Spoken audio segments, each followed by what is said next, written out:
Recordings in progress. I didn't want to start after you were chatting about the thing you started to talk about and then go, oh, we should have got that. That would have been good. I'm sure you can cut it around as you want to. Um, Yeah. Yeah. So I suppose you should introduce you. You're Kerry. I'm just kidding. I'm You're Kerry. Kerry. But I'm kind of referring to myself now as a 10-20-20 person, a veteran really in this business, because I was mm, trained on paper. I was trained before computers were a thing. We had rotring pens and erasing machines and stuff that actually was really physical. And then we discovered AutoCAD in 1980s, mid 1980s. yeah. And I kind of went to architecture and got into computing. So spent the next 20 years really being facilitating CAD systems, getting involved with networks, writing database systems, really getting right into the computer side for architecture and for building. So, Right. architecture became quite secondary. And in the last 20 years, I've really been focusing or been more involved with the BIM side of things. I've seen things evolve from CAD to BIM.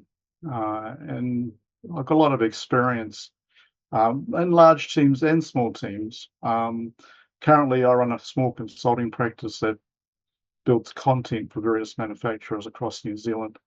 And we have a lot of automation. A lot of it's Revit based in terms of the driving systems, Right. but we Right. use a lot of Right. automation to drive websites and things like that.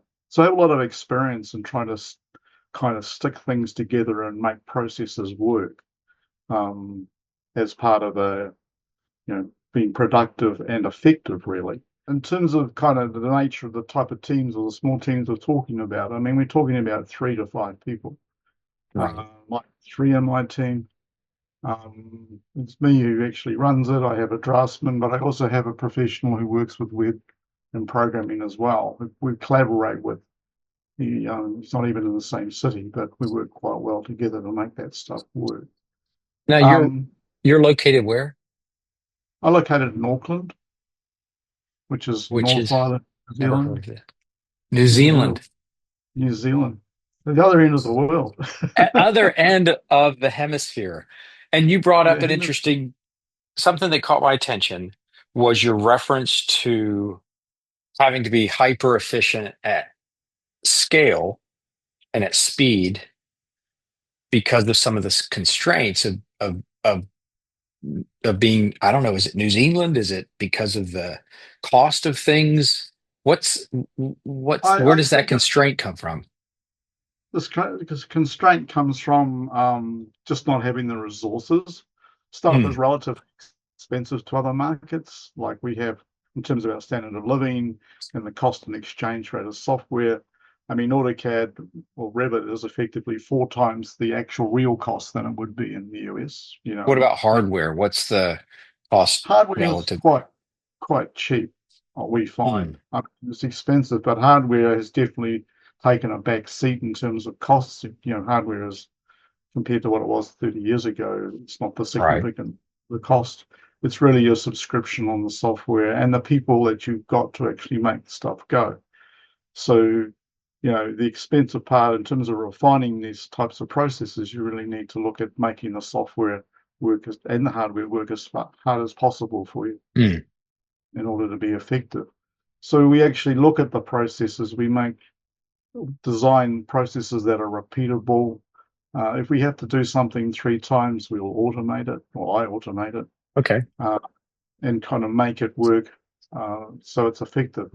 Try and get something that's repeatable. And that way we can use those models to start with one client maybe, and then we expand it across, I think I've run about 20 clients now using the same backbone. But specifically, as far as they're concerned, it's in a specialist individual presentation. So that's the way we kind of lever the, once we got a system in place, we can apply it across a range of clients and applications. So would it be fair to say that the kind of because it's considerably more expensive in terms of software and startup costs to change to a technology, you have to recover that investment through automation because of this constraint, which actually has downstream benefit for other things. Yeah, I think like we have two level degrees of separation across New Zealand, so it's a really small market.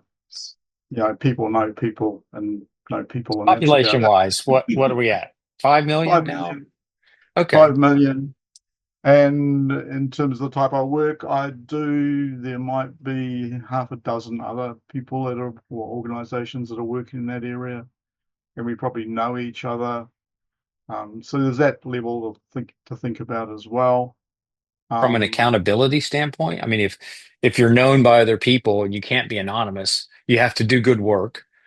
You have to you get you have to known. go by your word. You get known if you do good You get work. known. Most Or of the most of the work comes through networking, word of mouth. okay, I don't have a marketing budget. People basically know what I can do, what I can't do, and work really just keeps coming through. And it has done throughout my career, just based on the experiences and stuff that people know I've done and people that I've worked with.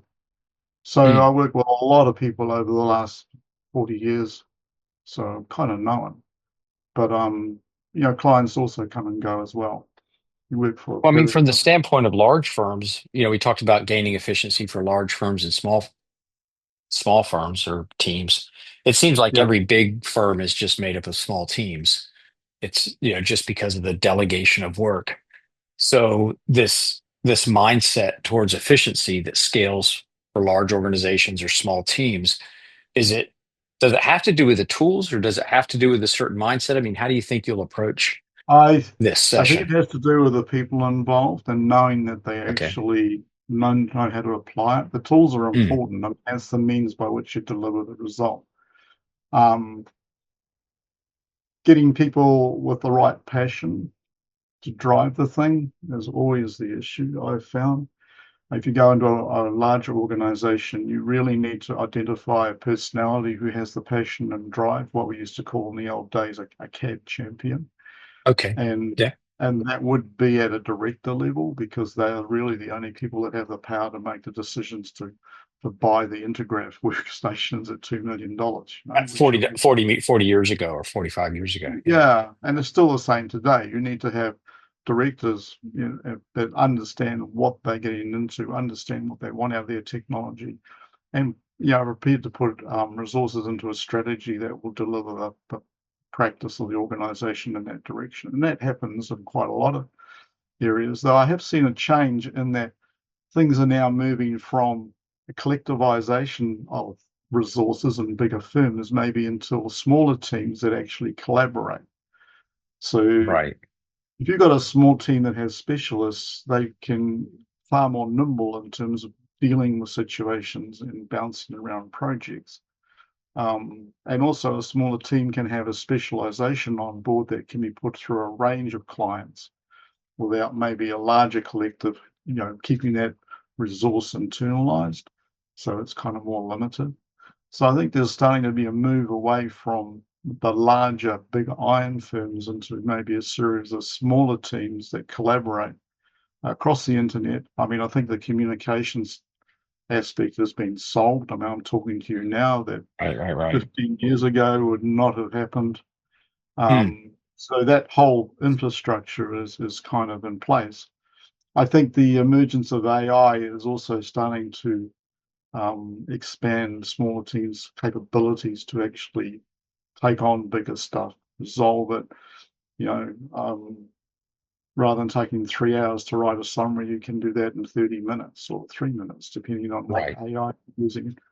Those types of capabilities really are going to, I think, make it so that smaller teams have more of a role going forward, and maybe the bigger organizations, while they'll still collaborate, they mightn't get to the type of scale they have been in the past. Well, I might be wrong, but um, I think it's kind of getting more democratized just Right. because people talk, and it also means people can specialize and know that they've got work to keep that specialization going. Yeah, the Um, technology, the cost of it, even though, regionally it would be very expensive, the kinds of technology the kind of business that would have been required to buy a multi-million dollar CAD system 40 years ago is trivial now, in terms of actually outfitting someone to do Yeah, productive work. Laptop, software, home office, the startup costs are trivial. It always gives me pause. Like, how are the largest of firms? What do they offer that's unique that allows them to compete in the future? Or are they struggling under their the sort of politic of the office size? So I'm keen to see how this concept of well, you've talked about it in terms of having people with the right mindset, having the right teams, having the right technology, and then where's the injection point of, like, where do you introduce the efficiency or automation so that the results are predictable and the yeah. results are there when you need them? Because sometimes a manual process, if it's predictable, is preferred over an automated process that's not. So where do you look for the opportunity to introduce this efficiency and automation? Or do you just do it on demand as you understand the constraints of the project? Uh, I think you do it on demand. I think in projects I've been involved with, often solving the problem drives how you deal with it. Oh, You okay. can Okay. traditionally, which you can throw more people at it. That often doesn't work. There was a book in around the mid 70s called The Mythical Man Month. I think the guy that wrote that was involved in IBM 360 development Mm, when a megabyte of RAM cost 100,000 US dollars. So they were kind of driven by scarcity to a degree, but the thesis really is that throwing more people to the problem doesn't effectively make the project any shorter. You've got to look at the tools you've got and make sure that those tools, while they can be very powerful and complex, are available to the people involved in such a way that they can be effective with them. So there's kind of curves that cross over where less people are often more effective than having more people in the project. You put more people into a project, it often slows down and costs a lot right. more money. So there's certain fundamentals. A project will take a certain amount of resources and time to complete, irrespective. And it's a matter of that curve, adding more technology, passion, and processes into it, as opposed to maybe throwing people at projects who don't necessarily have the focus. I guess quite political to a degree as Yeah, well, as you you end up with a bit of a described. bureaucracy where people don't know what the decision is, where a few motivated people can get things done. It's Yeah, I think I remember you talked once to me about, if you look at a 100-person company, 10 of those people are essential to its survival. Yeah, half the revenue come from the high performers, which is Yeah, my and understanding is about 10. It's the square root of an organization is yeah, effectively yeah. generating half the revenue. Yeah. But the catch is you often don't know which 10 people actually are the ones to know.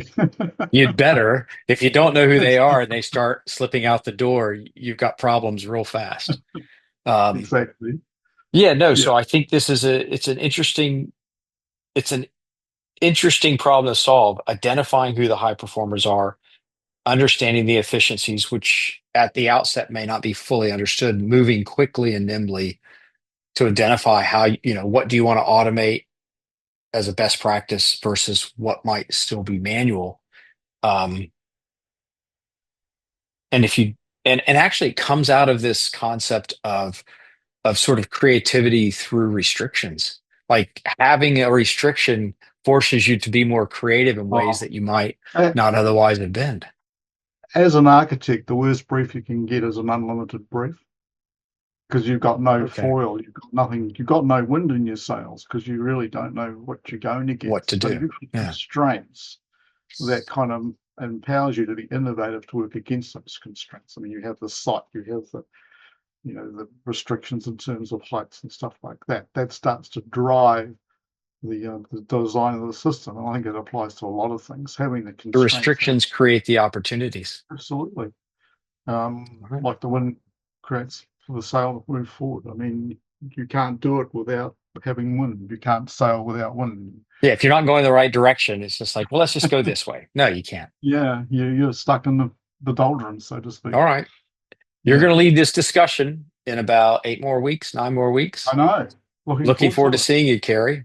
We'll Yeah. crowdsource some experience and, of course, work with yours. You've got a multi-decades of experience using these technologies and automating them. So thanks for sitting down. Really appreciate it, buddy.